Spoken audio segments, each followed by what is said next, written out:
How do you start a book about your life? I went to a memoir writing course, and I still don't know the answer to that question.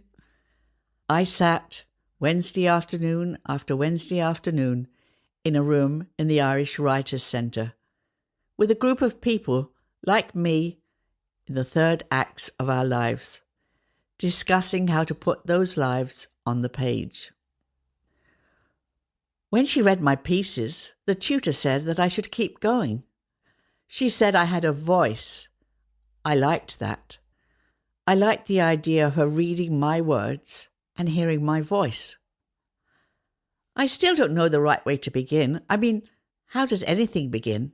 It just does. So here I am, beginning. Ann Ingle, born in London, lately of Dublin, beginning. At 81, the idea of just beginning seems a little far-fetched. If life is a marathon, I'm about to cross the finishing line. If life is a movie, the credits are soon to roll. Maybe I focused too much on metaphor while on that memoir writing course, but you get my point. I am very far along in years. I've had more than my biblical 70, and yet, somehow, it appears I'm not finished. To quote the brilliant American singer Amanda Palmer, I haven't finished yet. I still have a tattoo to get. A tattoo that says, I wrote a memoir. I'm 81, and the voice in my head says, stupid old woman. Why do you think anyone will be interested in your life and what you have to say about anything?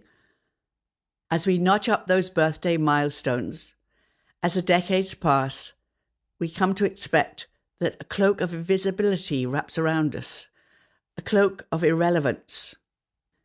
I'm 81, and earlier this year, during lockdown, I learned how to do the cryptic crossword.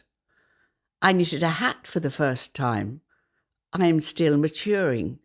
I haven't finished yet, and I refuse to wear that cloak. You can give it to someone else.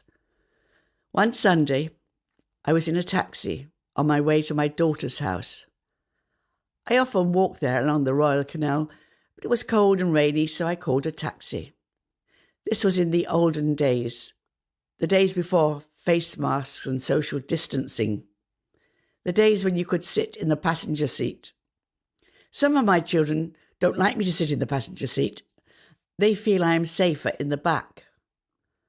But I always enjoy talking to people, even taxi drivers, and I prefer not to sit in the back seat. It reminds me of that film, Driving Miss Daisy. So this day, age 79, I was sitting beside the taxi man going to visit one of my family for Sunday dinner. The taxi driver heard my accent. 60 years away from London, and I still can't shake it. The taxi driver asked me where I came from. I told him. He was one of those chatty ones and asked if I was married and where was my husband. I told the driver that he'd been dead for 39 years. He asked did we have any children. And I told him, yes, we had 8 children. You dirty bitch, he said, and he laughed. I am not a bitch, dirty or otherwise. I am a woman who enjoyed sex and wanted a large family. Sex for me was never dirty. Having 8 beautiful children was not dirty. The fact that anyone could suggest such a thing was disgusting. But I couldn't tell the taxi driver any of that. I just sat silently seething, embarrassed and angry until I arrived at my destination.